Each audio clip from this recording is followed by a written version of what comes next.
Hi, my name is Robert Sturman and we're at my Santa Monica studio, and today I'm going to talk about sincerity as a photographer and as a human being.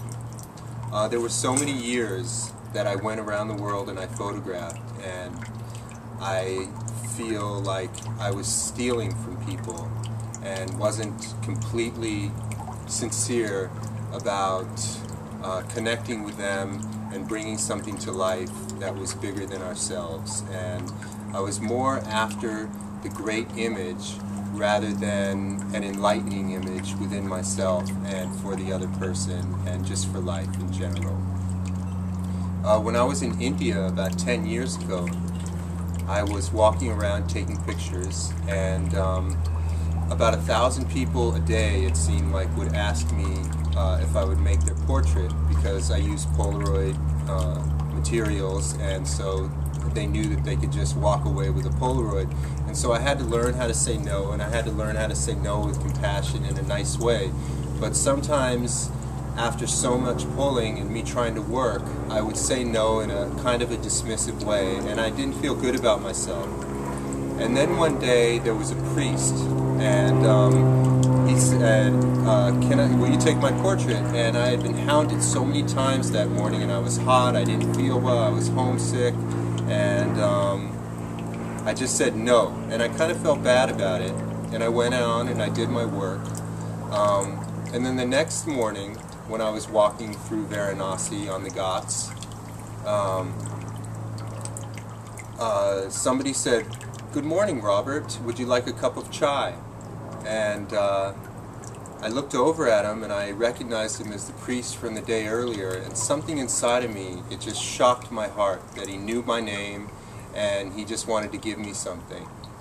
And so what I proceeded to do was make his portrait of him and his family, and I did the most beautiful portrait I could possibly do of them, and I gave it to him.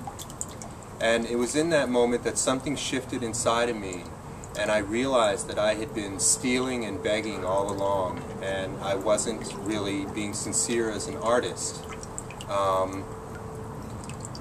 I was taking, and I felt very bad about it, but I also felt incredibly liberated because I knew that I would never take again, and I would understand the concept that when we photograph people and work with people, there's an unwritten contract between two souls that is being agreed upon while you work. And that's the real art. We need to know our craft, because our craft is like breathing. As a human being, we need to walk around and we don't think about breathing, we just do it. And that's the same thing with the mechanics of art. It means nothing. It's just something that we have to have. But the true art is our sincerity, and how we can connect with the world and connect with people and bring something to life that is just so much more glorious than we could have ever imagined it could be.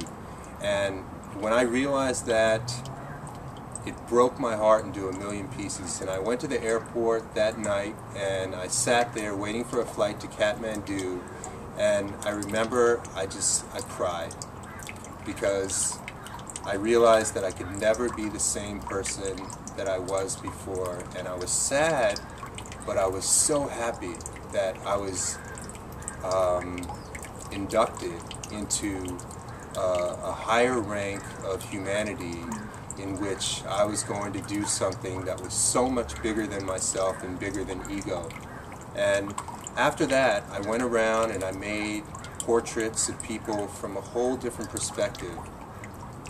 And the really ironic big thought about this whole thing is that even though I had 100 pieces that were so much more than I could have ever imagined doing, they could have all been lost, because the real gift that I was giving to life was just in the doing of it, and just doing it made life change. And that is the moment where I finally understood what Gandhi meant when he said, "Be the change that you wish to see in the world."